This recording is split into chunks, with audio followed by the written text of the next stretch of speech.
The work in this business is having real estate conversations with people. And specifically, if you want to get listings, you have to have real estate conversations with homeowners. If you are not doing that every single day, you are faking yourself out.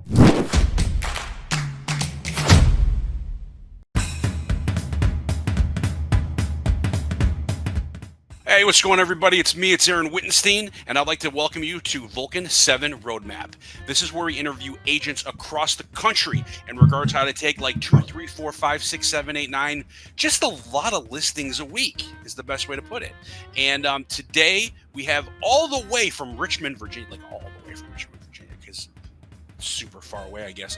Chris Elliott, how are you, Chris? I am well. How are you doing, my friend? I'm doing well. I'm doing a heck of a lot better because his coin phrase term here is this man has made how many monies from expired listings? North of $1 million throughout my career from expired listings. North of that's not like 100,000 or two, north of $1 million. I don't know about you, but that's I think that's pretty good, don't you think? You can almost buy an NFL football team. No, not even close to an NFL football team. But Yeah. Okay, so tell me, when it comes to doing that much business in one area, okay, what is like the one thing that you attribute to your success? So as you probably know, there really is no one thing, right? It's a bunch of, there's no silver. I love the quote, there's no silver bullet. There's just a bunch of golden BBs. So, you know, I'll give Vulcan a plug. Like it starts with good data. Like if you don't have good data, if you don't have good phone numbers, it's very hard to get a hold of people if you don't have their phone number.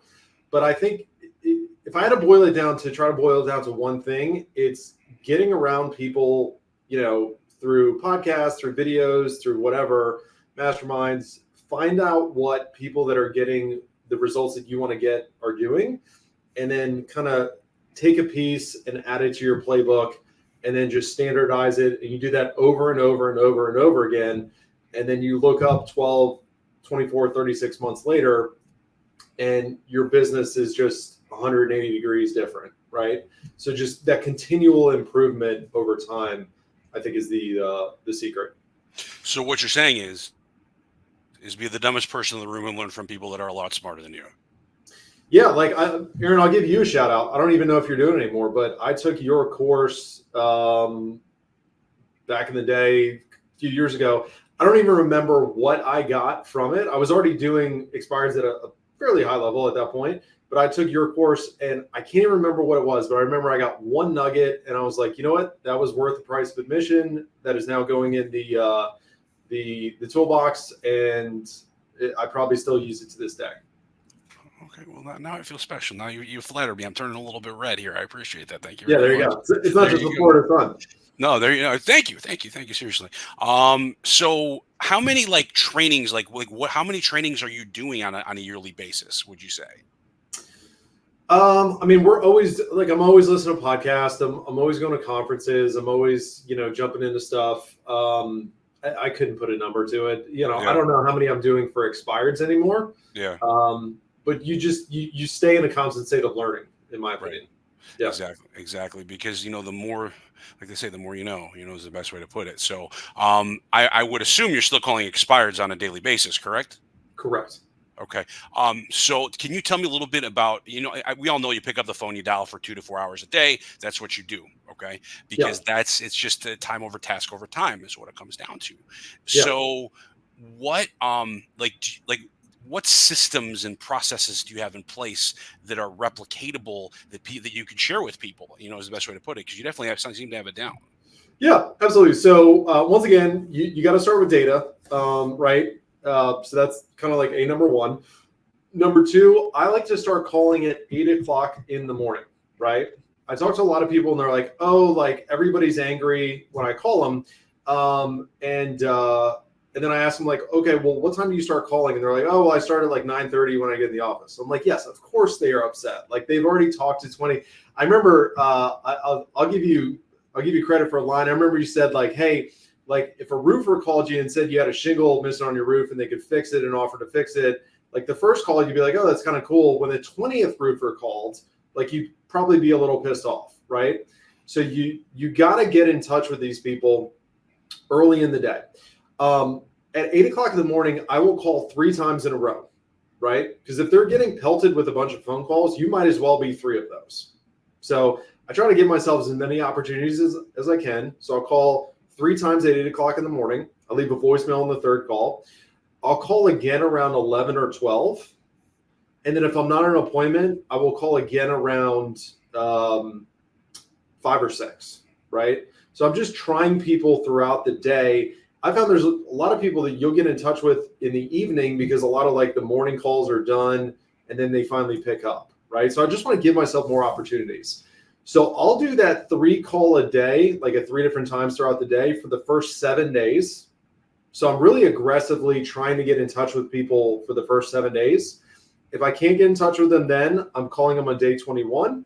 If I can't get in touch with them day 21, I'm calling them day 60. If I don't get in touch with them day 60, I'm calling them every 30 days for the first year that they're expired. And if I don't get in touch with them then, I'm calling them every single 90 days until the end of time. That's a system. Yeah. That is a system right there, my friend. I need that. Where you need to email it over to me. That is a system you got right there. Okay, so from your experience, okay. Yeah. Since you're calling, I mean, I don't know how many expired you have, you know what I mean, all that stuff. But when are you? And I'm assuming you're tracking everything, right? Like, are you a tracker or no?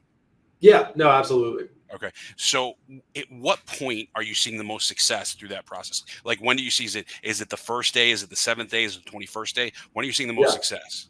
So that's the one thing I don't track, right? Everybody wants to ask that. But Aaron, here's the thing. Everybody asks that question because I think they want to shortcut the process, right? Like they want to just like, oh, well, like tell me the secret so I don't have to do all the work, right? The reality is like, there's a certain percentage that you're going to get in touch with those first 7 days. It's kind of like the wham, bam, thank you, ma'am. Like they're ready to list. I would say a larger percentage are probably in that 21 days plus where they're just kind of taking a break. They don't want to, they don't want to be bothered. There's a lot of times I'll get listings that are like 6 to 18 months after they've expired. You've just got to constantly stay in touch with these people and build rapport and build relationships. But if I had to answer a question, I think the larger percentage come after the first 7 days.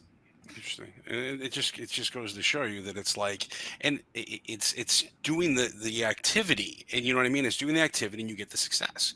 Yeah. All right. So here's what I know everybody wants to hear right now. And I do this a lot with people that pop on Roadmap. Would you be open to giving me a call? Sure. Yeah. What do you want to talk about? Let's talk about the weather. No, yeah. Let's do a role play. Let's do a role play. Yeah. Bring. Hello. Hey, good morning, sir. My name is Chris Elliott. I was calling looking for the owner of the property at 123 Fake Street. Is that you by chance? You got him. And are you a realtor? I sure am. You've probably been getting a few phone calls this morning. You're like number 39. Yeah. No. Hey, I can appreciate it. You're probably sick of these calls by this point, I would imagine. You have no idea, but how can I help you?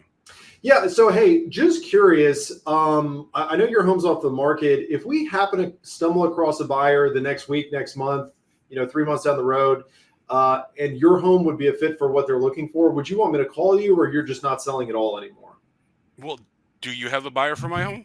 No, full disclosure, I don't right now, but we like to keep a list of off-market inventory, we call it, where we know homeowners would consider selling if an offer showed up. They're just not actively on the market right now.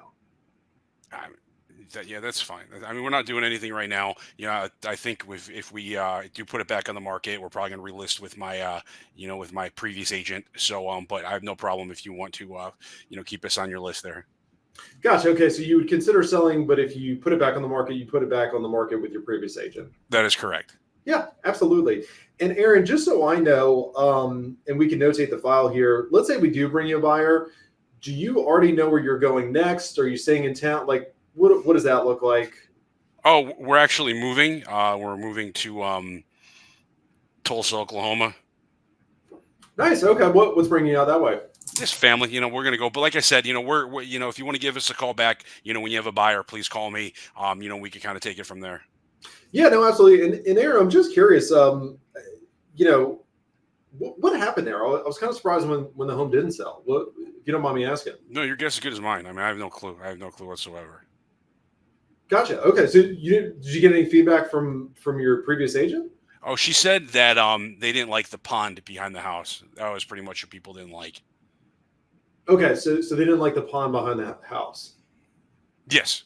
Gotcha. And I imagine we're not going to bring in like dump trucks of dirt to fill that in. No, definitely not. Yeah, but yeah, that's pretty much it. So I mean, like I said, we're gonna hold off on everything right now, probably for at least 3 to 4 months, and go from there. Yeah, no, totally. And Aaron, before I let you go, I know you guys seem like you're pretty loyal to your previous agent. Mm-hmm. Yeah. If a different agent with a different approach though could get you different results, would you guys be morally opposed to just considering what a different agent could do for you? How so? Well, so the reason I'm calling is I actually specialize in working with folks like yourself that have been unsuccessful listing with another agent for one reason or another. I don't say this to brag, but I've worked with over 100 families like yourself where they thought they couldn't sell. We took the listing over, we turned around and we got it sold. So if that's something that we could do for you, would that be a win? I guess so. Yeah. Well, here, Aaron, if you wouldn't be opposed to it, here's what we can do. Here's all I have to sell you is what if we got together and I just showed you kind of what I think went wrong with the previous listing, what I think would need to be done differently going forward. And I can just give you that information, certainly no pressure. If you want to work with us, awesome, that'd be great. But if you just want to take that information and implement it with your previous agent, like no harm, no foul as well. What would you do differently than Sally Mae? Yeah, and Aaron, that's a really good question. And I won't really know until I take the time to kind of sit down and do my homework on your property. And part of that is also seeing it in person. So I'd love to get you that information. It just takes a little bit of analysis to put that together. Interesting. Yeah. Is that a meeting you would be opposed to? No, you can come by. Like I said, we're not selling. We're not going to sign anything. Aaron, you can hide your pens and you can check me at the door and make sure I don't have any in my jacket. I'm looking at my calendar. I do early afternoons or late afternoons typically. Well, let me ask you this though. Before you even come in there, and like I said, we're not going to do it. But what do you charge? We're not looking to pay crazy numbers or anything like that. So. Yeah, we charge a 3% commission, and then you as the seller have to decide what you want to offer out to a buyer's agent. All right, yeah, that's fine. Come by, take a look, and we'll go from there. Yeah, and I'm looking at the calendar. Would Wednesday evening around 4 p.m. work? No. Oh, okay. You tell me what generally works better for you. 4:30 works better for me. I can make 4:30 work. Will both you and your wife be able to join? Yes. Beautiful. Aaron, I'll tell you what. I got you in my calendar. What I'm going to do is I'm going to send you a calendar invite. What's the best email for you? Aaron@aaron.com. Awesome. And then what I'm also going to do, Aaron, is I'm going to text you over some information on myself. So if you want to do some background research on me and just make sure I'm not a serial killer, you'll have that information for you at your disposal. Sounds like a plan. See you tomorrow. Beautiful. Look forward to seeing you. All right, be well. There was one line I tried writing it down, and the morally opposed. Do you remember that? Did you even know what you said or no? Yeah. Yeah. What was the line? Can you repeat that line? I thought that line was like my favorite out of the whole thing. So this comes back to Chris Voss, who I'm sure you've heard of, FBI guy. He teaches asking no-base questions, which I love, right? Because it disarms people and it gives them the power. So when I ask you a question like, hey, Aaron, would you be morally opposed to us just like sitting down and go over this? It's kind of like that outrageous, like, well, no, I wouldn't be, morally opposed, but I like that. I'm stealing. I learned something from you today, by the way. There you go. So now we've traded information back and forth. I'll send you the invoice. I'll pay you $17. You're a done deal. No, but I mean, what was nice is you were so even keeled throughout the entire thing. Like there was no like huge flux or downs or anything like that. And you were very smooth and very confident, and that was very nice to listen to. So thank you very much for that. I appreciate it. The one nugget I'll give people, a switch that I've made probably in the last 2 years that is really created a lot better results for me. There's a sales trainer out there called Phil Jones, and he's phenomenal. And one of the things Phil Jones kind of beat into my head is I think historically, when we've trained sales, when we've trained expireds, when we've trained rebuttals, we kind of get into this like thumb wrestling match with the prospect, and like we're trying to like learn the how do we like pin them to the ground, and what's the quick jab that we can make, and how can we do a comeback and everything like that. Where I've had a lot more success like slowing down, repeating back to people what they've told me, validating what they've told me, and it just, you need to get a little bit more conversational, I think, with people, because everybody else is doing the thumb wrestling thing.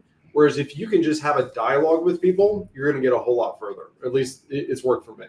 So what you're saying is talk to people like they want to be spoken to. Amen. Preach onto that, my friend. Preach onto that. Yeah. Now, are you practicing on a regular basis? As of late, no. I've been slack. I've gotten a little off the schedule on the summer, but I still to this day have 2 to 3 role play partners per week that I role play with. Okay, good. Because we all know, I mean, you don't get that good as, and is that good without practicing, right? Like you've got to practice, you got to start somewhere in the baseline, and then you get on the phone and you start really hitting it at a high level, really. So how many expires typically do you get in your area on a daily basis, would you say? I would say right now we're probably getting anywhere from 3 to 5 a day. Okay.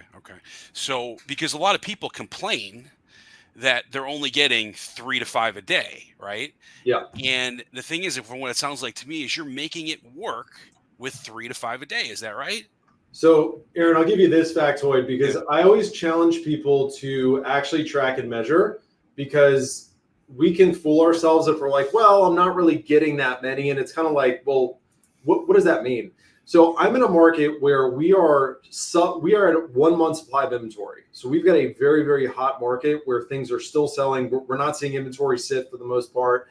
And that being said, since I've been tracking year to date, we're at 361 release listings, which might be canceled in your market. Sure. And we're at 260 expires for the market. So like you don't get to say you don't have a lot of expireds unless you've actually tracked it and you know exactly how many have come off in your market. Exactly, because like I said, because I hear a lot of people complaining there's no data, right? There's always enough data, because you can always go backwards too, right? So it's like for you, so how long have you actually been calling expireds for now, would you say? It's probably been 6 or 7 years. Oh, wow. So you got data to go backwards too, right? Yep. So, and then if you had to guess, right, yep. how many people are you calling per day? Collectively, I probably average about 250 phone calls per day. Got it. Okay. And if you have let's just put it this way. Every day, all right, you have one goal for the day. All right. I know what my goal is. All right. What is your one goal for the day? When you hit this goal, it's been a successful day. Book a listing appointment. Okay. Got it. And how many so you're looking at booking 5 listing appointments a week. That is the goal. Yeah. And what I love about it is there's no like ifs, ands, or buts about that whatsoever. 1 listing appointment a day. That's the goal. That makes this a success. So, all right. So let me ask you this. So you've got a brand new agent that's walking across the hallway. Sees like, this is the $1 million listing guy. I got to talk to him. Knocks on your door. And he goes, Chris, give me one piece of advice that you would have for me as a new agent. What would that be? The work in this business is having real estate conversations with people. And specifically, if you want to get listings, you have to have real estate conversations with homeowners.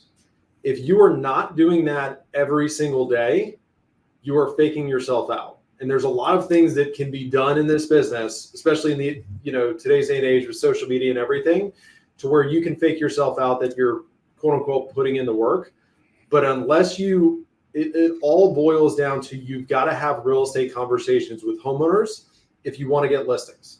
Now, you can do that via the phone. You can do that knocking doors. You can do it via social. You can fly paper airplanes off the top of your building. And if that somehow gets you into real estate conversations, like, God bless you. But at the end of the day, if you are not having real estate conversations, you're not moving your business forward. So talk to people, right? Yeah. Just talk to people. That's all he's saying is talk to people. Okay. All right. So I want to wrap this up in a nice bow here. All right. Yeah. So what are your final last words for the wonderful people in the Vulcan7 Nation? Have more real estate conversations. It's really that simple. I try to keep it simple. I graduated with 2.8 GPA. Like, I'm not like high frequency up here. So have more real estate conversations. The more people that you are in conversation with, that you are in dialogue with, the more contracts you're going to end up signing. That sounds good, man. Like I said, it's a conversation game is what this whole thing's coming down to. And I just, like I said, I appreciate that you just kind of like boom, beat that. You got to beat that into their heads nowadays. Yeah. You got to talk to a lot of people, and then eventually you make $1 million in expired listings. All right, my friend. So let's say we do have someone from Tulsa, Oklahoma that is deciding to make a move to Richmond, Virginia, let's say, and they want an amazing real estate agent. How does one get in touch with you, Chris?